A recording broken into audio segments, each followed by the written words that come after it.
그리스도로부터 오는 은혜와 평강이 여러분과 함께 하시길 주님의 이름으로 축원합니다. 우리 옆에 분들하고 같이 인사하도록 하겠습니다. 잘 오셨습니다. 네. 제가 새벽에 일어나서 보니까 눈이 굉장히 많이 오더라고요. 그래서 이게 교인들이 올 수 있을까? 차를 가져오시는 분들은 굉장히 어렵겠다 싶어서 아침에 차를 가져오실 분들한테 몇 분들한테 이제 연락을 해서 오늘 안 오셔도 됩니다. 안 오셔도 제가 삐지지 않습니다. 그러면서 이렇게 문자를 보냈더니 그래도 굳고 오겠다고 그렇게 오늘 이 자리에 오셨습니다. 우리가 지난주까지는 저쪽 활동실에서 함께 이야기를 나누고 그렇게 교제를 했었는데요. 날이 추워지다 보니까 그쪽에서 너무 춥다고 밑에서부터 찬기가 올라와서 기도실로 옮겼는데 어떠세요? 오늘 바닥이 따뜻하니 좋으시죠? 네. 그래서 기도실에서 겨울 동안은 저희가 이렇게 함께 성경 공부를 같이 하도록 하겠습니다. 지난주부터 저희가 저지난주부터죠. 95개의 논제를 같이 공부하고 있습니다. 1517년 10월 31일에 루터가 보낸 그 편지 또는 비텐베르크 성체교회에 이렇게 게시했다고 하는 95개조 논제가 종교개혁의 촉발점이 됐다고 했는데 그것을 가지고 우리가 같이 공부하고 있습니다. 지난주에는 저희가 알브레이트 경에게 보내는 편지하고 시작을 해서 그 다음에 32조까지 나눴었죠. 생각나는 거 좀 있으세요? 어떠세요? 생각나는 거 있을까요? 네, 한 주간 지나가면서 다 지우개가 네, 좋습니다. 그래도 여러분들 영상도 있고 또 여러분들 그 노트한 것들도 있으니까 여러분들이 가서 함께 좀 둘러보시면 좋을 것 같습니다. 제 기억으로는 여러분들에게 말씀드렸던 것 중에 가장 중요한 거 한 가지만 꼽는다고 하면 제1조. 제1조 뭐라고 했죠? 네, 신자의 전삶. 우리의 선생이셔 주이신 그리스도 예수께서 회개하라 명하셨을 때 그 회개는 신자의 전삶이 돌아서는 것이다 라고 이야기를 했습니다. 그러면서 교회의 전통이나 관습, 특별히 이제 고해성사하고는 다르게 루터는 종교개혁의 시작, 모든 것들을 하나님의 말씀에서부터 시작하는 오직 성서만으로, 말씀만으로라고 하는 그런 개혁적인 생각이 거기에 담겨 있다고 말씀을 드렸습니다. 면죄부에 대한 이야기도 2주에 걸쳐서 계속 이야기를 했으니까요. 오늘 곧바로 33조부터 시작을 해보도록 하겠습니다. 가능하면 오늘 다 끝내버리려고 합니다. 좀 빨리 나가보도록 하죠. 33조입니다. 교황의 사면증을 가리켜 하나님과 인간을 화해케 하는 하나님의 측량할 수 없는 선물이라고 말하는 자들을 특별히 경계해야 한다. 그러니까 종이 한 장 가지고 하나님과 인간을 다 화해시킨다. 그것을 구입하는 것, 구입해서 그렇게 됐다라고 하는 것, 그렇게 이야기하는 사람들 경계해야 된다라고 하는 거죠. 34조. 왜냐하면 이것이 전해주는 은혜는 단지 인간이 정한 형벌, 즉 성례전적인 보석을 요구하는 형벌에만 적용되기 때문이다. 35조로 넘어가 보도록 하죠. 참으로 비기독교적인 가르침이라 할 수 있는 것은 돈을 주고 연옥의 영혼을 구해낼 수 있다고 가르치는 것과 특별 증서를 구입하면 더 이상 참여할 필요가 없다고 설교하는 것이다. 여기에서 돈을 주고 연옥의 영혼을 구해낼 수 있다고 가르치는 것, 이것은 사면증에 관한 이야기고요. 그 다음에 특별증서라고 하는 것은 지난주에 제가 좀 설명을 했는데 1215년 제4차 라테란 공의회부터 지금도 역시 마찬가지지만 가톨릭에서는 무조건 세례받은 모든 신자들, 그러니까 가톨릭에 입교를 해서 신자가 된 사람들은요 1년에 한 번은 의무적으로 사제 앞에 와서 자신의 죄를 고해해야 됩니다. 고해성사를 해야 되는데요, 이 특별증서를 받으면 고해를 하지 않아도 죄를 묻지 않는다 라고 이야기를 합니다. 그래서 이 종이, 특별증서라고 하는 이 종이를 구입을 하면, 한 번 구입을 하면 이제 값에 따라 이제 매겨져 있죠. 어떤 거는 1년짜리가 있고요, 어떤 거는 2년짜리가 있고, 그래서 돈으로 모든 것을 다 해결을 하던 때가 있었습니다. 그래서 루터는 이런 것이 말도 안 된다라고 하는 것을 이제 35조에서 이야기를 합니다. 특별히 이제 루터가 1517년 10월 31일에 이 95개 논제를 붙인 다음에 써서 알브레이트 경에게 보냈지만 이거에 대한 해설은 한 6개월 후에 하게 됩니다. 이듬해인 4월 달에 이제 문제가 되니까 처음에는 그리 큰 문제가 안 될 줄 알았어요, 루터가. 그래서 라틴어로 썼을 적에는 일반인들이 다 읽을 수가 없으니까 그냥 대학 사회에서나 좀 지식인들이나 좀 우리 논의 한번 해봅시다 라고 그렇게 썼더니 라틴어로 써 있는 거를 갖다가 다른 사람들이 이제 번역을 하기 시작을 합니다. 번역을 하는데 루터가 의도했던 번역과는 전혀 다른 번역본들이 막 날아다니기 시작을 해요. 그래서 결국은 루터가 이게 내 의도가 아니다라고 하는 것을 피력하기 위해서 논제 해설이라고 하는 것을 이듬해 1518년 4월 달에 쭉 길게 써서요. 그거를 누구한테 보내냐면은 나는 죄가 없습니다. 그러면서 교황한테 보내게 되는데요. 그 논제 해설에 나와 있는 부분에 이런 말이 있어요. 35조에 관련된 내용에서 뭐라고 적어놨냐면 면죄부를 팔아먹는 설교자들에게 중요한 것은 오직 돈을 내는 사람들 뿐입니다. 잃어버린 자의 영혼에는 그들은 전혀 관심조차 없습니다. 그러니까 면죄부를 풀면서 그 사람들의 영혼이 어떻게 구원받고 이런 데는 전혀 관심이 없고 오직 뭐에만 관심이 있다고요? 돈에만 관심이 있습니다. 만일 그들이 영혼을 인도하는 선한 목자요 참된 그리스도인이라면 죄인들에게 하나님을 경외하고 두려워하도록 모든 노력을 기울여 가르칠 것입니다. 또한 형제의 영혼을 구하기 전까지 애통하고 기도하며 권면하며 책망하기를 그치지 않았을 게 분명합니다. 또 어떤 사람이 계속 돈을 내면서 악행을 고집한다면, 그러니까 사면증을 구입하면서도 여전히 악행을 고집하고 있다면 그 다음 말이 아주 기가 막힌데요. 루터가 뭐라고 하냐면 그 돈을 그의 면전에 집어던지면서 사도처럼 나의 구하는 것은 너희 재물이 아니요 오직 너희의 영혼이니라 라고 그렇게 소리쳐야 한다. 그렇게 말한다면 내 은전과 함께 네가 망할지어다 라고 소리쳐야 마땅합니다 라고 루터가 이렇게 적어 놓습니다. 논제 해설에서 6개월 후에 자기는 그런 의도로 썼다라고 그렇게 설명을 합니다. 36조로 넘어가 보도록 하죠. 참으로 회개하는 그리스도인이라면 교황의 사면증이 없어도 죄와 형벌로부터 완전한 사면을 누린다. 왜요? 말씀 속에 이미 약속이 되어 있기 때문에 믿음만으로 우리는 구원받을 수 있고 용서받을 수 있다라고 그렇게 가르치기 때문이죠. 37조.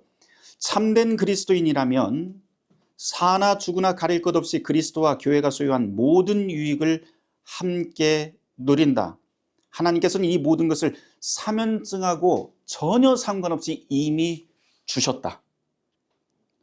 그러면서 그리스도께서 우리에게 주시는 그 유익을 그 밑에 38조부터 설명을 합니다.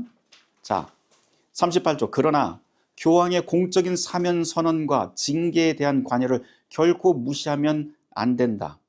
왜냐하면 이미 말한 대로 그것은 대리자로서 하나님의 사면을 선언하는 행위이기 때문이다.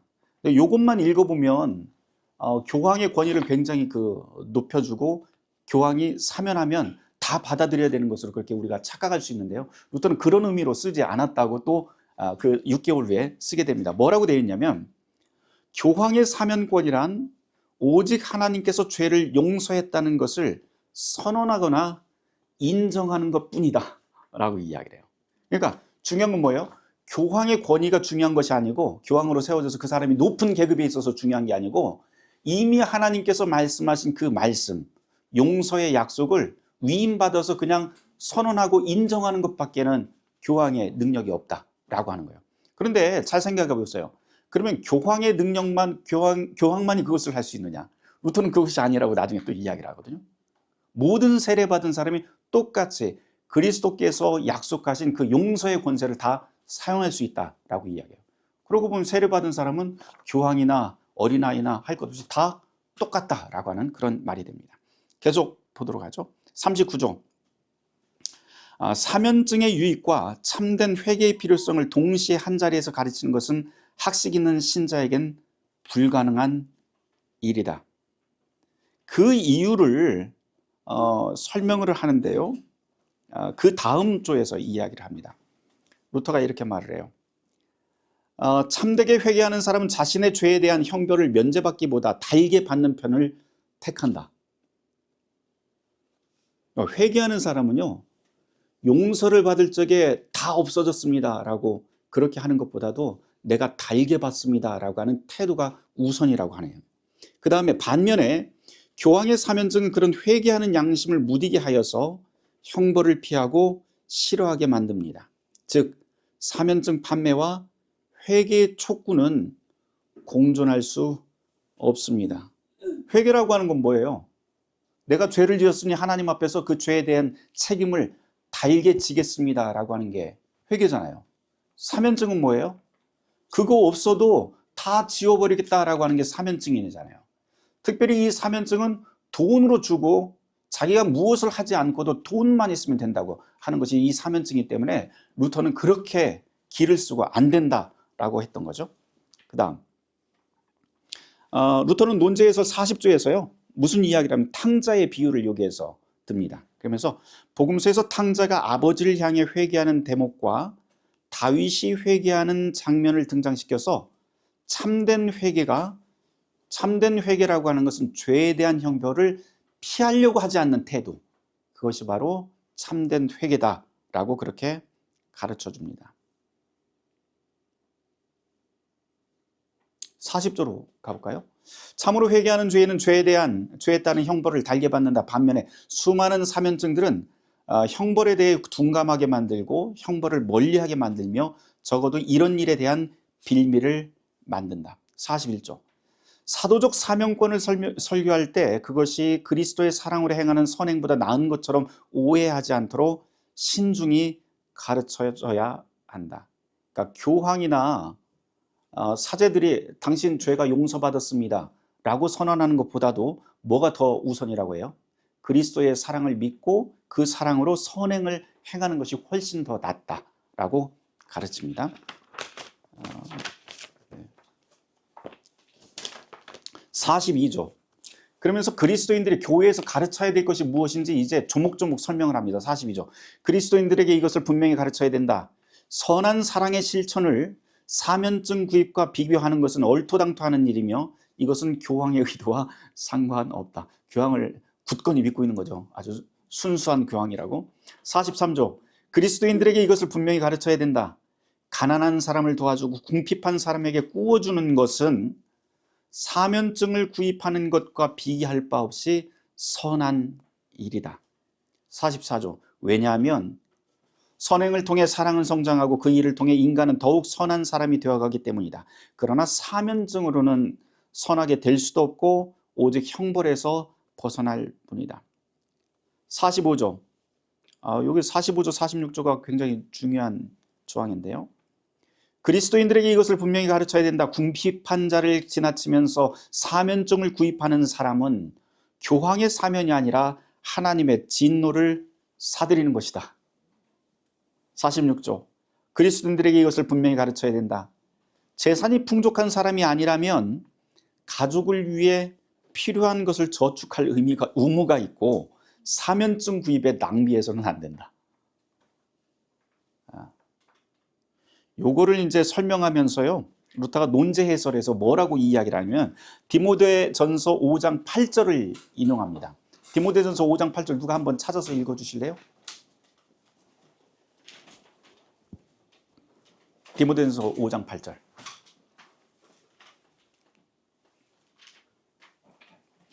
누구든지 자기 친족, 특히 자기 가족을 돌보지 아니하면 이름을 배반한 자요 불신자보다 더 악한 자입니다. 네. 디모데전서 5장 8절 말씀을 보면 우리가 신앙이라고 하는 이름으로 가족을 버리고 신앙생활을 한다고 하는 것, 그것은 루터나 사도들한테는 말도 안 되는 것이다 라고 이야기를 합니다. 그러니까 가족 사랑부터 시작을 해야 된다. 자기 자신을 사랑하고 자기 가족을 사랑하고 가까운 곳에서부터 그 사랑이 확장돼야 되지 엉뚱한 곳에서 그 신앙을 찾지 말라라고 하는 이야기를 지금 합니다. 지금 사면증을 구입하는 사람들은 가장 가까이 있는 사람들조차도 사랑하지 않으면서 자기 혼자 구원받는다고 돈으로 모든 것을 해결하려고 하는 것, 그것은 신앙의 태도라고 할 수가 없다라고 하는 말이 됩니다. 47조. 그리스도인들에게 이것을 분명히 가르쳐야 된다. 사면증 구입 여부는 선택사항이지 강제할 사항은 아니다. 그러니까 막 여론으로 몰아가서 교회에서 그렇게 사제들이 이거 사지 않으면 지옥 간다고 그렇게 공포 분위기를 조성하면 안 된다라고 하는 거죠. 그 다음, 그러면 루터는 뭐 사면증을 전혀 완전히 다 반대하느냐? 그렇지는 않아요. 사면증을 찬성하는 대목이 있는데요. 이따가 다시 나오게 될 겁니다. 그 설명이. 어떤 사람들이 사면증을 사야 되는지에 대해서 또 설명을 이따가 좀 하도록 하겠습니다. 48조, 그리스도인들에게 이것을 분명히 가르쳐야 된다. 교황이 사면증을 발행하면서 진실로 원하는 것은 사람들이 돈을 가져오는 것이 아니라 더욱 경건한 기도가 필요하다는 것이다. 그러니까 사면증을 구입하면서 정말 필요한 것은 내가 구원받았습니다. 그래서 자기 마음대로 사는 것이 아니라 이제 더욱더 하나님을 두려워하면서 기도하고 더 경건하게 살아야 된다는 거예요. 약간 중세적인 생각이긴 한데요. 그 다음 몇 조죠? 49조. 49조. 그리스도인들에게 이것을 분명히 가르쳐야 한다. 교황의 사면증은 사람들이 그것에 신뢰를 두지 않을 때만 유용하다. 사면증에 매달려 하나님을 향한 두려움이 없어질 정도라면 그것은 매우 해로운 것이다. 그렇죠? 여기 있네요. 논제에서 49조에 보면은요, 이런 말이 있어요. 루터가 이렇게 썼어요. 내가 사면증이 유용하다라고 말할 때는 모든 사람에게 적용된 말이 아니다. 노인이나 코골며 잠드는 노동자들을 염두에 둔 말이다. 그러니까 힘없는 사람들 얘기하는 거예요. 그러면서 그 다음 이야기가 이들은 억지로 형벌을 감당할 수 있는 형편이 아니기 때문이다. 몸을 움직여서도 형벌을 감당해야 되는, 형벌을 감당할 만한 그런 조건이 안 되는 사람들, 그 사람들은 사면증이라도 구입해라. 그 다음 계속 볼게요. 그러니 마지못해 감당하게 하느니 차라리 사면해 주는 편이 낫다. 반면에 사면증 구입이 위험하다고 하는 것은 그것을 손에 쥐고 안전하다고 기뻐하면서 그 증서를 전폭적으로 신뢰하기 때문이다. 이는 더 큰 악의 가능성이다. 그 때문에 사면증을 가진 사람이라 할지라도 하나님을 더 두려워하고 자신의 처지를 더 애통해야 한다. 교황의 사면증을 구입하고 하나님을 향한 두려움 없이 기뻐할 경우 그것이야말로 가장 해로운 것이 된다. 저는 요거 읽으면서요, 무슨 생각이 나냐면 우리 교단 이야기가 생각이 나요. 지금 우리 교단 가장 큰 문제가 그 사면에 대한 이야기잖아요. 오늘날 갑자기 모든 징계자를 사면했습니다 그러면서 이메일 한 통으로 그냥 임시총회 전날 그렇게 해버렸는데요. 진짜 큰 문제는 뭐냐면 루터교회에서는 이 사면증 때문에 루터교회가 시작을 했잖아요. 근데 사면증의 가장 해로운 것을 루터는 여기에서 이야기를 해요. 뭐냐면 그 사면증을 받아들이면서 하나님이 두려운 걸 모른다는 거예요. 그거야말로 가장 악한 것이다. 근데 사실 지금 그렇잖아요. 지금 사면받았다고 하는 사람들이 지금 하는 일들이, 그 목사들이 그렇게 하잖아요. 이거야말로 가장 악한 일이거든요. 루터가 예언처럼 지금 이 이야기를 하는 거예요. 지금 계속 보도록 하죠. 50조. 그리스도인들에게 이것을 분명히 가르쳐야 된다. 만일 교황이 면죄부 설교자들의 갈취 행위들을 안다면 뭐예요? 가난한 사람들을 그 돈을 착복을 하고 긁어내는 거죠. 그는 자기 양의 가죽과 살과 뼈로 베드로 성당을 올려 세우기보다 차라리 불태워 잿더미가 되는 것을 바랄 것이다. 지금 이제 루터의 표현으로 하자면 그거예요. 지금 성 베드로 성당이 면죄부 팔아서 사면증 팔아서 지금 세워지고 있다고 하는 것은 어떤 의미냐면 가난한 사람들의 살과 피를 갖다 거기다가 계속 이렇게 올려놓는 거예요. 이거는 교회가 아니라는 거예요. 그런 것은. 그 다음 51조죠. 그리스도인들에게 이것을 분명히 가르쳐야 된다. 만일 교황이 면죄부 설교자들이 갈취한 돈에 대해서 알고 있다면 당연히 베드로 성전을 팔든지 아니면 교황이 자신의 재산을 청산해서라도 사면증을 구입한 사람들의 돈을 반환해 줄 것이다. 52조. 교황이 발행한 사면증에 의지해서 구원받으려고 하는 것은 한낱 부질없는 짓이다. 판매 위탁자나 교황이 그 증서에 대해 자기 영혼을 걸고 보증한다 하더라도 마찬가지이다. 여기서는 이렇게 끝났는데요. 그 논제 해설에 보면 아주 재밌는 비유가 나와요. 무슨 비유가 나오냐면 지옥불 비유가 나오는데 사면증을 받은 사람이 어느 날 이제 지옥까지 갔어요. 그러면서 나는 사면증을 받았습니다. 그러면서 지옥불 앞에서 마귀한테 그것을 딱 보여줍니다. 그러면 원래 자기가 땅에 있을 때 사면증 구입할 때는 뭐라고 했어요? 이거 구입하면 지옥에 가더라도 바로 천국으로 직행할 수 있다고 그렇게 이야기를 들었는데 지옥문 앞에서 그걸 들고 딱 갔는데 옆에 지옥불이 막 뜨겁게 타는 거예요. 그러니까 마귀한테 딱 보여주는 그 순간에 지옥불 때문에 사면증이 다 타버려요. 없어져 버려요. 그럼 어디로 가야 돼요? 지옥으로 가야 되는 거예요. 그 이야기를 루터가 이옥에서 얘기를 해요. 제가 그대로 한번 읽어줘 볼게요. 논제해설 52조에 이렇게 되어 있어요. 하나님의 순전한 자비, 즉 그리스도 외에 다른 어떤 것으로도 안전과 신뢰를 보장하는 모든 설교는 영원히 죄송합니다. 영원히 저주받을지어다. 어떤 사람이 여기서부터 시작하네요. 어떤 사람이 지옥에 도착해서 면제 증서를 내보이며 자유를 허락해달라고 간청했다. 마귀가 그를 만나러 와서 뜨거운 불 앞에서 증서를 읽고 있는 동안 지옥의 불기운은 그의 손에 들려있던 밀랍과 양피지를 삼켜버렸고 결국 마귀는 그 사람을 지옥의 심연으로 끌고 가버렸다. 이런 비유가, 재밌는 비유가 나옵니다. 그러니까 그 종이 쪼가리 아무것도 아니라는 거예요. 그 다음 53조. 하나님의 말씀 대신 면죄부 선전을 하도록 교회마다 명령하는 사람들이야말로 그리스도와 교황의 원수다. 교회에서는 회개가 더 우선이라는 거예요. 회개하지 않고는 안 된다라고 하는 것을 여기에서 촉구합니다. 54조, 55조는요 예배에 관한 이야기를 이제 시작을 합니다. 54조. 사면증에 대한 말을 하나님의 말씀의 분량과 같거나 더 할애하는 것은 설교 시간을 부당하게 사용하는 것이다. 설교 시간에 잡소리하지 말라는 얘기예요. 사실은 이게.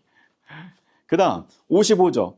교황의 견해는 틀림없이 아래와 같을 것이다. 교황이 발행한 사면증은 매우 작은 일이어서 행진하는 데 종 하나만 필요하고 한 번의 예배로 충분한 반면 복음은 100개의 종을 울리며 100번 행진하고 100번 예배해야 할 만큼 매우 중요하다. 그러면서 이 55조를 나중에 이제 설명을 할 때요, 루터는 무슨 이야기를 하냐면은 우리가 이제 말씀과 성례전 이야기를 하잖아요. 근데 이제 가톨릭에서는 말씀의 예배라고 하는 것을 그리 중요하게 생각하지 않습니다. 오직 성체 성사, 그러니까 성례전만이 바로 미사라고 그런 표현을 쓰거든요. 미사가 이제 성체 성사가 있는 것을 미사라고 그렇게 이야기를 합니다. 근데 이제 루터의 경우에는 말씀과 성체 성사 둘 다 중요하지만 만일 둘 중에 하나만 선택을 하라고 한다면 자기는 100번 이상으로 말씀을 택하겠다라고 이야기를 해요. 왜? 거기에는 복음이 있기 때문에, 거기에는 그리스도의 약속이 있기 때문에 우리는 그것을 그 말씀을 중요하게 여긴다라고 이야기를 합니다. 그러면서 루터가 논제서에서 이런 말을 해요. 미사가 없어도 복음은 가능하다. 사람은 하나님의 입에서 나오는 모든 말씀으로 살 것이다. 마태복음 4장 4절에서 말씀하셨고 주님께서는 친히 요한복음 6장에서 더욱 깊고 상세하게 가르치기 때문이다. 미사는 이미 그리스도의 지체가 된 사람들을 새롭게 하는 것인 반면, 그러니까 성례전이라고 하는 것은 이미 그리스도의 지체가 된 사람들의 믿음을 강화하는 거예요. 그런데 복음은, 말씀이라고 하는 것은 아직 그리스도의 자녀가 되지 않은 사람들에게조차도 자유를 선포하는 하나님의 능력이라고 루터는 설명을 합니다. 그러면서 초대교회 이야기를 루터가 하는데요, 이렇게 이야기를 합니다.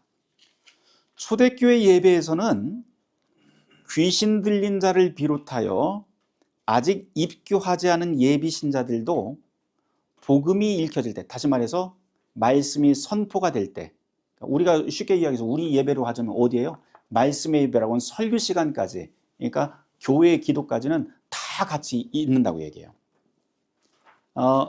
입교하지 않은 예비 신자들도 복음이 읽혀질 때까지 남는 것이 허락되었고, 그런 후에 진행되는 그리스도의 몸을 먹고 마시는 미사에선 오직 허락된, 다시 말해서 세례받은 사람들만 남는다.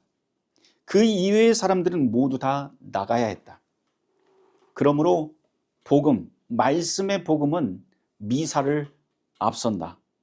복음은 모든 사람들을 낮추고 겸비케 하는 반면 미사는, 다시 말해서 성례전은 겸비해진 자들에게 은혜를 전달한다. 그러므로 교회에서 둘 중 하나를 택하라고 한다면 복음을 침묵시키는 것보다 미사를 안 하는 게 차라리 낫다. 면죄부만 달라고 요구하는 사람들이 교회에 득세한다. 게다가 성직 매매자들과 은총에서 이미 탈락한 면죄부 판매자들이 복음이면 충분하고 사면증이 필요치 않다는 사람에게들조차도 사면증을 팔아댄다면 이것이야말로 마귀들이 구경하기에 얼마나 아름다운 광경이 될 것인가. 당신은 어떻게 생각하는가? 그러면서 이제 글을 끝내요. 다시 말해서 하나님의 말씀 가운데, 이미 그리스도의 약속 가운데 우리는 이미 용서의 선언들, 그리고 모든 사람들을 하나님의 백성으로 받아들이겠다고 하는 거룩한 약속이 있기 때문에 그 복음의 약속이 훨씬 더 중요하다라고 이야기를 합니다. 계속 가보도록 할게요. 56조. 교황이 발행하는 사면증은 교회의 보화라고 하는 교서를 근거로 한다. 이거 제가 이전에 설명을 했죠. 천국에 가기 위해서는 어떤 사람만 간다고 그랬어요? 네? 성자, 또 제자들, 예수님의 제자들, 순교자들, 뭐 이런 사람들만 가요. 그런 사람들은 천국에 가고도 남을 만한 공로가, 선행을 이 땅에서 했기 때문에 넘치게 선행을 하는 사람들은 그 선행이 어디에 남는다고 그랬어요? 땅에 남는데 그 땅이 어떤 창고에 남게 됩니다. 이것을 보화라고 이야기하는데요. 보화의 창고 안에 차곡차곡 쌓여요. 그 보화의 창고를 누가 가지고 있냐면 바로 교회가 가지고 있다. 그래서 교회는 곧 공로의 보고다라고 해요. 보화의 창고다. 교회는 넘치는 공로, 선행이 넘치게 한 다음에 하늘로 천국에 간 사람들이 이 땅에다가, 이 교회에다가 공로를 쫙 쌓아놓은 것이 바로 교회다. 선행의 창고, 보화의 창고라고 이야기를 합니다. 대부분의 사람들은 천국에 갈 만큼 그렇게 선행을 못하고 죽잖아요. 그래서 어디로 간다고 그랬어요? 연옥으로 간다고, 아니면 지옥으로 간다고 이야기했어요. 지옥 가는 사람은 살인자라든지 교회에서 출교받은 사람들은 지옥으로 간다고 했는데, 그 나머지 사람들, 대부분의 사람들은 다 이 땅에서 아직 용서받지 못한 그런 죄들이 있기 때문에 이것을 해결받아야 되는 거예요. 그래서 어디로 가냐면 연옥에서 이것을 뭐 지옥불에서 어떤 사람은 3년짜리, 어떤 사람은 100만 년짜리 뭐 이런 식으로 해서 그것을 다 정화하지 않고서는 천국으로 갈 수가 없게 됩니다. 그런데 그렇게 정화할 때 사람들에게 공로를 나누어 줄 수 있어요. 그러니까 토큰 주듯이 권사님은 천국 가려면 한 100년짜리 이 벌을 받아야 되는데 교회에서 한 50년짜리 토큰을 주는 거예요. 이게 공로의 보화입니다. 그걸 누가 줄 수 있어요? 교황과 사제들이 줄 수 있다고 가르칩니다. 이게 이제 중세교회예요. 이게 중세교회. 그래서 교회의 보화 또는 공로의 보고라고 하는 그런 교리를 굉장히 강하게 이야기하던 때가 바로 이 중세교회입니다. 근데 루터는 뭐라고 이야기하냐면 이 교회의 보화라고 하는 교설 자체가 교회 안에서 충분히 논의된 적도 없고 알려진 적도 없는데 이거를 왜 당연하게 이야기를 하느냐라고 하면서 이야기를 하는 게 56조예요. 57조. 실제로 그것을 교회의 보화라고 말할 수조차 없다. 왜냐하면 수많은 설교자들이 거저내어주기보다, 복음은 뭐예요? 복음이라고 하는 것은 거저내어주는 거예요. 거저내어주기보다 그저 걷어들이기만 할 뿐이다. 뭘 걷어들여요? 돈을 걷어들이기만 한대요. 교회가. 교회라고 하는 것은 사실 복음이 충만한 곳이기 때문에 거저주는 곳이 되어야 되는데 긁어모으기만 한다. 58조로 넘어가 보죠. 그 보화는, 원래 그 보화라고 하는 것은 그리스도와 성인들의 공로로 이루어진 것이 아니다. 진실로 교회의 보화란 교황의 도움 없이도 속사람에겐 은혜를, 겉사람에겐 십자가와 죽음과 지옥을 가져다 주는 것이 때문에 이 성령의 능력, 말씀의 능력이라고 이야기를 할 수가 있죠. 59조. 성 라우렌티우스는 가난한 사람들이야말로 교회의 진정한 보화라고 말을 했다. 여기서 그는 그때 그 자리의 의미를 살려 그렇게 말하는 것이다. 그러니까 가난한 사람이 있다고 하는 것은 교회에 참으로 큰 보화다. 왜냐하면 그 사람을 통해서 우리가 하나님의 나라를 볼 수 있고 또 하나님께서 우리에게 기회를 주셨다고 루터는 그렇게 이야기를 합니다. 60조 그리스도의 공로를 통해 교회가 얻게 된 열쇠의 권능은 이런 종류의 보화라고 할 수가 있다. 61조 왜냐하면 죄벌에 대한 사명과 소송의 해결은 교황의 권세로 충분하기 때문이다. 그러니까 어떻게 이 한 줄만 읽어보면 무슨 생각이 드냐면 그럼 교황은 죄도 없앨 수 있고 다 사면할 수 있는가? 라고 이야기를 하는데요. 루터 앞서도 이야기를 했잖아요. 그리고 이 논제 해설에서 무슨 이야기를 하면 교황의 권세라고 하는 것은 딱 한 가지예요. 제한된 권세. 그건 뭐냐면 말씀을 위탁받은 것 그것밖에 없다는 거예요. 그 권세가 그리스도께서 우리를 용서하셨다라고 하는 그것 하나만 이야기할 수 있다는 거지 다른 것도 아무것도 할 수 있다는 게 없다는 거예요. 그 다음 62조 교회의 참된 보화는 하나님의 영광과 은총을 다루는 가장 거룩한 복음이다. 63조 그러나 이 보화가 가장 멸시받는 것은 당연하다. 그리스도의 복음이 이 땅에서는 멸시받을 수밖에 없대요. 그 이유를 루터가 시적으로 운율을 맞춰서 설명을 하는데 뭐라고 하면 복음은 먼저 된 자를 나중으로 만들기 때문이다. 반면에 64조 반면에 사면의 보화가 사면증의 보화가 지극히 환영받는 것은 당연하다. 그것은 나중된 자를 먼저 된 자로 만들기 때문이다. 복음은 항상 나중된 자를 먼저 된 자로 하나님 앞으로 세우는데요. 사면의 보화는 나중된 자가 앞으로 올 수 없음에도 불구하고 자꾸 앞세운대요. 아무것도 없는데도 불구하고. 회개하지 않고 하나님 앞에 복받았다고 하나님을 두려워하지 않는 마음, 이게 이제 사면이 가지고 있는 가장 큰 문제라고 루터는 이야기를 합니다. 65조 그러므로 복음의 보화는 그물과 같아서 예로부터 그 그물로 사람들의 영혼을 풍성히 건져 올렸다. 이에 비해 사면의 보화는 그물과 같아서 지금 그 그물로 돈을 풍성히 낚아 올린다.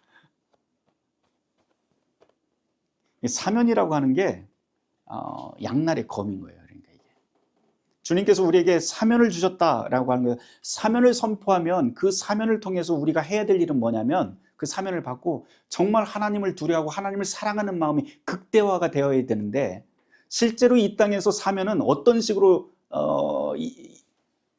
왜곡이 되냐면 사면 받았다면 더 이상 하나님을 두려워하지 않아요. 하나님 앞에 설 생각도 안 해요. 그때부터 자기 권리만 이야기를 해요. 이게 이 500년 전이고 지금도 마찬가지인 것이죠.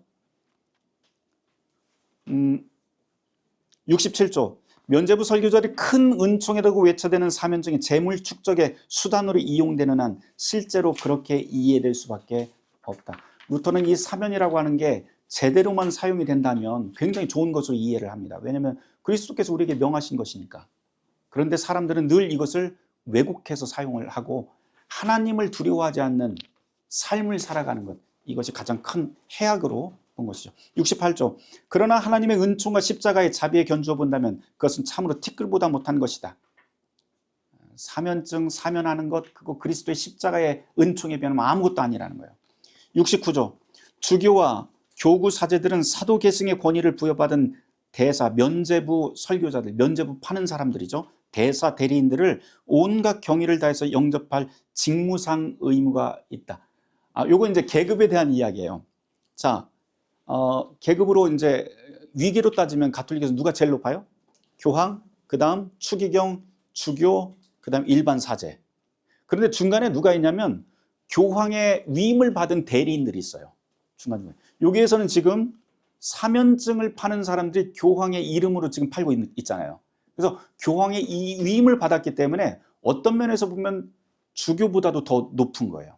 그래서 순명의 의미가 있기 때문에 자기들이 안수받을 적에 내가 내 윗사람에게는 내가 목숨을 다하겠습니다라고 하는 순명의 서약을 하고 안수를 받거든요.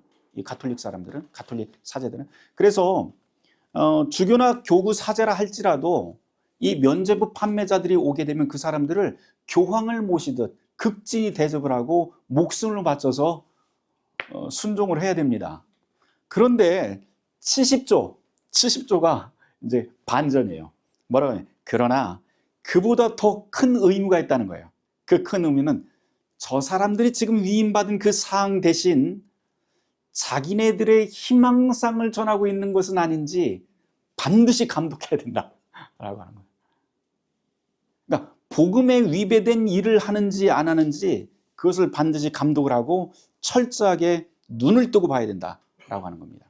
그게 교황이나 주교나 이런 사람들에게, 사제들에게 주어진 가장 기본적인, 가장 거룩한 직무상의 의무라고 하는 것이죠. 71조, 사도적 진리는 사명관을 반대하며 말하는 자는 파문받고 저주받을 지어다. 사면에 반대하면서 말하는 사람은 파문받고 저주받는데요.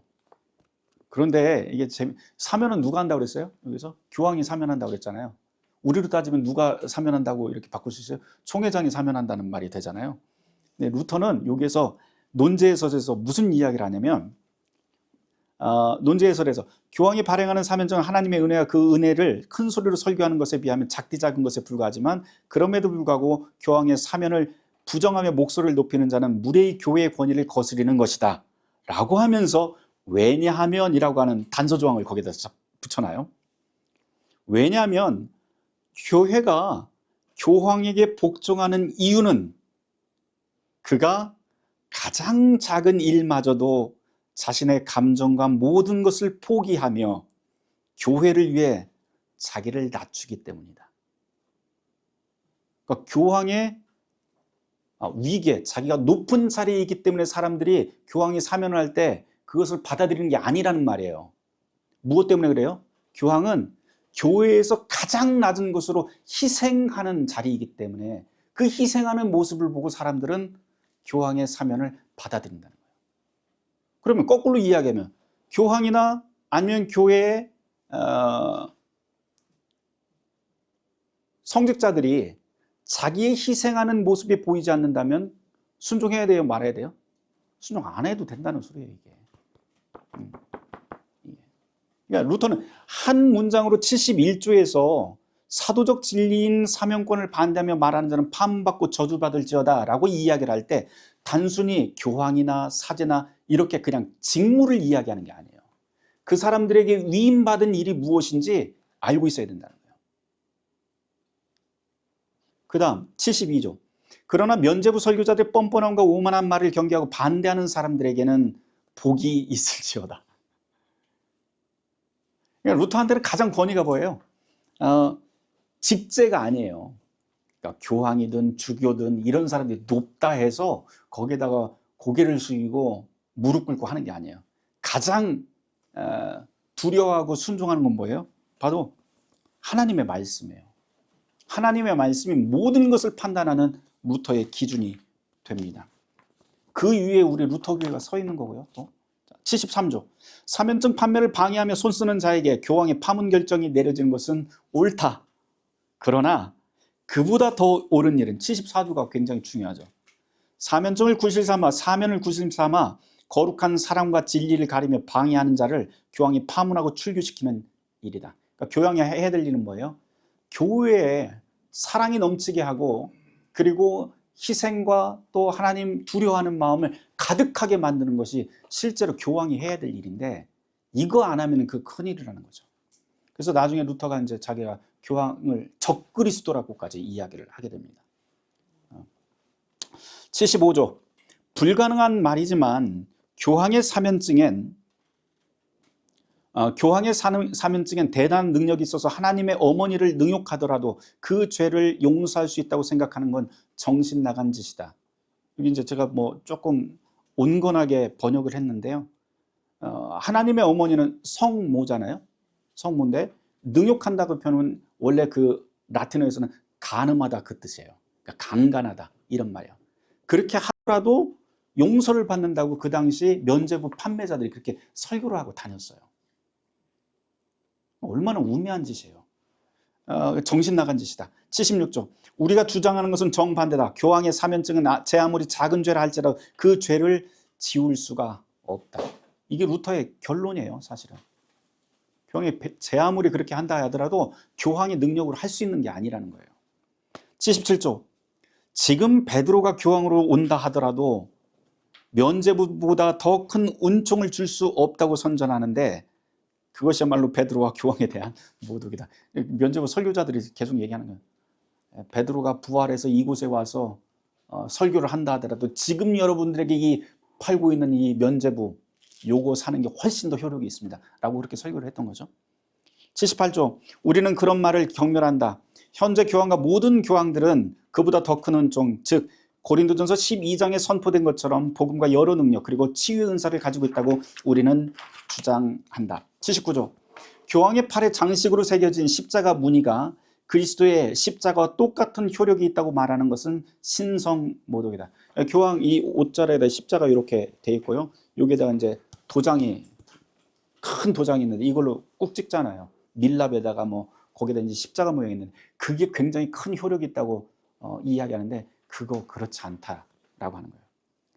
80조 이 같은 교설이 군중들에게 버젓이 설교되는 것을 묵인하는 주교와 교구사제 그리고 신학자들이 이에 대한 마땅한 책임을 져야 된다.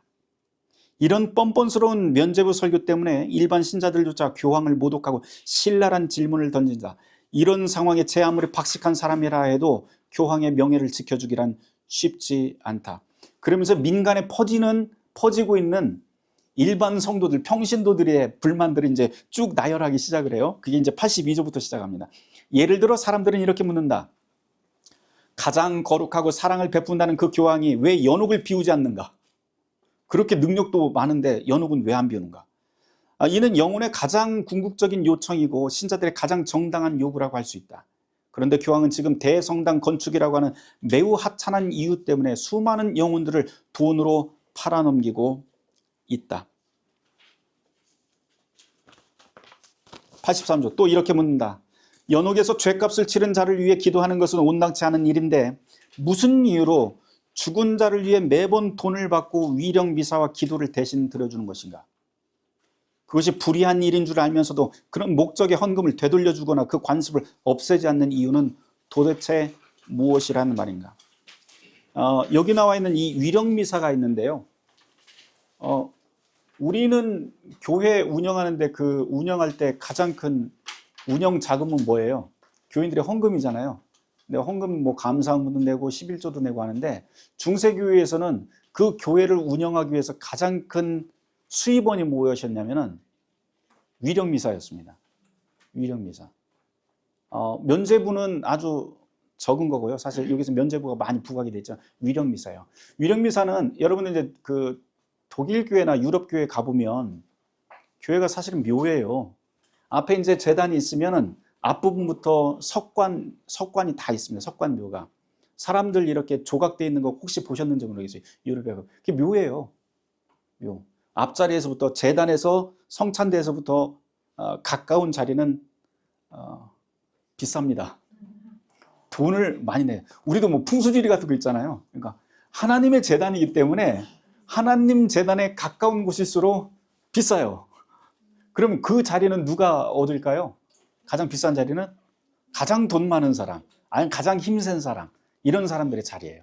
여기가. 그래서 밑에다가 이 석관을 만들다가 모자라니까 나중에 어떻게 하냐면 옆에다가 더 만들어요. 옆에다가 세워서 쭉.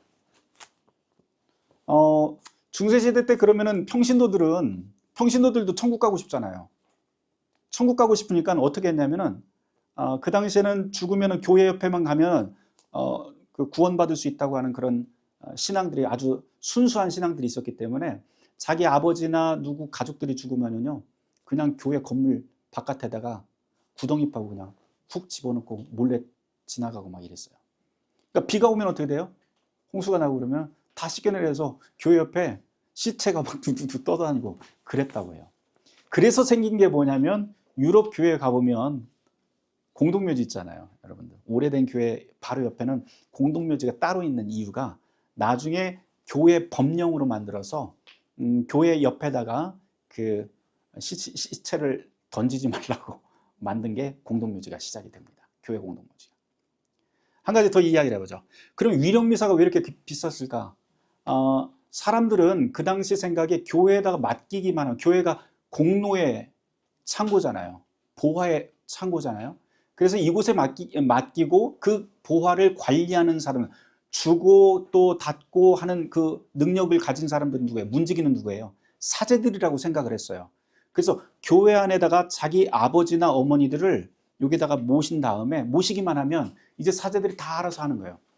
알아서 하는데 그걸 어떻게 하냐면 하루에 4번 또는 7번의 그 기도의 시간에 사제가 가서 혼자 기도를 해줍니다. 그 앞에 가서. 돈만 주면은 기간도 다 설정이 가능해요. 1년 동안, 2년 동안 또 돈 주는 만큼 기도해 줍니다. 그러니까 돈을 많이 내면 낼수록 자기 어머니나 아버지, 자기 부모들이 그 죽음에 대한 영혼에 대한 걱정을 안 해도 되는 거예요. 얼마나 편해요. 돈 많으면. 그렇게 해서 생긴 게 중세교회 교회 안에 있는 묘들입니다. 루터가 그 얘기를 해요. 그 돈으로 교회가 살아왔어요. 83조가 그렇죠. 무슨 이유로 죽은 자를 위해서 매번 돈을 받고 위령미사 기도를 대신 드려주는 거야. 자기 부모면 자기가 와서 기도를 해야지. 그렇죠? 근데 그때부터는 신경 안 하죠. 돈 주고 교회에다 돈 맡겨놓고 그때부터는 신경 안 써도 우리 아버지 어머니는 평안하게 천국에 가신다라고 생각을 했던 거죠. 그다음 이런 것 뻔히 알면서도 그 관습을 없애지 않는 이유는 무엇이죠? 84조. 또 이렇게 묻는다. 돈만 지불하면 불경건한 자와 하나님의 원수된 영혼도 하나님의 친구요 경건한 영혼이 되도록 구해내면서 참으로 경건하고 사랑스러운 영혼들은 구해내지 않는다. 이들의 절실한 간청을 알고도 동일한 사랑으로 구해내지 않는다면 이 어찌 해괴한 하나님과 교황의 자비라는 말인가. 가난한 사람들이 와서 우리 아버지도 어머니도 천국 가게 해달라고 얘기한단 말이에요. 자비라고 한다면 돈 없이도 그것을 베풀어야지 왜 그러느냐. 이제 아주 기본적인 이야기들을 누가 한다고 그랬어요, 이거를? 평신도들이 계속 얘기하는 거예요, 이제. 그 이야기를 루터가 써놓은 거예요. 85조. 또 이렇게 묻는다. 참회에 대한 교회법은 이미 오래전에 폐기되었고 없어졌는데 어찌하여 그 효력이 살아있는 것처럼 사면증을 판매하는가. 그 다음 86조. 또 이렇게 묻는다. 오늘날 교황은 부자 중에서도 가장 부유한 부자인데 왜 베드로 성당을 자기 돈이 아닌 가난한 신자들의 돈으로 건축하는가. 돈 제일 많은 사람이 자기는 그냥 입으로만 떠들고 왜 가난한 사람들 돈을 그렇게 긁어모으냐 이거죠. 87조. 또 이렇게 묻는다. 완전한 통해로 완전한 사면을 얻고 영적 보호에 참여할 권리를 얻은 사람들이 있다. 그런데 교황은 이 사람들에게 면죄부를 주면서 도대체 무엇을 사면하고 또 어떤 보화를 주겠다는 말인가. 여기 보면 완전한 통해로 완전한 용서를 얻었다라고 하는 것은요, 다른 말이 아니라 복음의 말씀을 믿고 그 안에서 그리스도를 굳게 신뢰하는 사람들을 이야기해요. 그런 사람들은 더 이상 무슨 사면증이 필요가 없잖아요. 그래서 사면증이 필요 없는 사람들조차도 이거 사야 된다고 계속 공포 분위기 만드는데 도대체 뭐 하겠다는 건가? 라고 하는 이야기죠. 논제해설 보면 이런 재밌는 이야기가 있어요. 여기 87조에 관련된 건데요. 이 문제는 많은 사람들, 심지어 교회법 학자들조차도 죄를 사면하는 열쇠의 권세가 정확히 무엇인지 모르겠다고 말하기 때문에 제기된 질문이다. 이에 대해 나는 앞서 의견을 제시한 바 있다. 법률가들조차도 사면의 효력과 한계에 대해서 모호한 판국에 교황의 사면증이 도대체 무엇이란 말인가. 88조. 또 이렇게 묻는다. 지금 교황은 하루에 딱 한 번만 죄를 용서하고 보화를 나눠준다고 하는데 하루에 100번 용서하고 100번 나눠준다면 교회는 얼마나 더 큰 복을 받겠는가. 그렇잖아요. 그거 뭐 돈 드는 것도 아니고 힘든 것도 아니고. 그렇죠? 89조. 또 이렇게 묻는다. 교황의 사면증은 돈이 아니라 사죄를 통한 용서를 통한 영혼 구원의 목적이 있다고 하면서 영혼 구원의 목적이 있다고 하면서 돈이 아니라 나는 영혼 구원의 목적이 있기 때문에 이 사면증을 팝니다라고 이야기하는데 왜 예로부터 이전에 판매된 그런 사면증과 사면선언들의 효력은 모조리 다 정지시키는가? 이전부터 다 사면했던 사람들도 있는데 사면받은 사람들 그거는 다 정지시키고 이제부터 다 한다고 그래요. 예전 사면과 지금 사면의 효력이 다르단 말인가? 90조. 일반 신자들이 던지는 예리하고 불편한 질문들을 정당한 이유 없이 권력으로 누르고 입막음한다면 그것이야말로 교황의 반대자들에겐 비웃음거리를, 그리스도인들에겐 참으로 불행한 일이 될 것이다. 이 90조를 통해서 루터는 교회가 어떤 곳이 되어야 된다라고 하는 것을 이미 한 발짝 내놓은 것 같아요. 뭐냐면 교회는 투명한 곳이 되어야 된다. 질문을 가로막거나 어떤 권위로 가로막거나 해서는 안 된다는 거예요. 어떤 질문이 나오더라도 함께 소통하는 그런 공동체가 되어야 된다라고 하는 것을 루터는 이렇게 이야기를 합니다. 그래서 이게 이제 우리가 소위 이야기하는 만인 사제직이라고 이야기를 할 수가 있고요. 성만찬 공동체라고 하는 것도 또 이 이야기에 또 들어갑니다. 91조부터 95조까지는 이제 결론부입니다. 91조, 그러므로 교황의 바른 정신과 뜻에 따라 사면이 선포되었다면 이런 질문들은 쉽게 해결되었을 것이다. 아니, 사면증이라고 하는, 사면이라고 하는 것 자체가 존재하지도 않았을 것이다. 왜요? 돈의 목적이 있기 때문에 사면증이 팔린 거잖아요. 그리고 교황이나 아니면 주교나 이런 사람들이 자기 이득을 얻기 위해서 사면증을 팔아먹은 거잖아요. 그런데 원래 사면이라고 하는 것은 이미 그리스도가 우리에게 약속하시고 이미 주어진 것이잖아요. 그러니 사면증이라고 하는 것 자체가 존재할 필요가 없다는 거예요. 이게 루터는. 92조, 평안이 없는 곳에서 그리스도의 백성들에게 평안하다 평안하다 외치는 모든 선지자들이여 물러갈지어다. 이제 예언서에 나오는 이야기들이죠. 예언서에 거짓 예언자들이 뭐라고 이야기해요? 평안하지도 않은 이 세계에 계속 괜찮아 괜찮아 평안해 평안해 다 괜찮아 라고 이야기를 합니다. 아니, 93조, 십자가 없는 곳에서 그리스도의 백성들에게 십자가 외치는 모든 선지자들이여 복이 있을지어다. 십자가 없다는 건 뭐예요? 하나님을 두려워하지 않는 사람들, 하나님을 두려워하지 않는 사람들 앞에서 하나님을 두려워해야 된다고, 죄에 대한 회개가 있어야 된다고 외치는 모든 선지자들, 그 사람들이 참으로 복이 있다라고 이야기하는 거예요. 근데 십자가 없는 곳은 다른 말로 하면 뭐예요? 사면증 구입하고 하나님을 두려워하지 않는 거, 요거를 이야기하는 거예요. 94조, 머리 대신 그리스도를 본받아 고난과 죽음과 지옥까지 통과하는 사람이 그리스도인이라.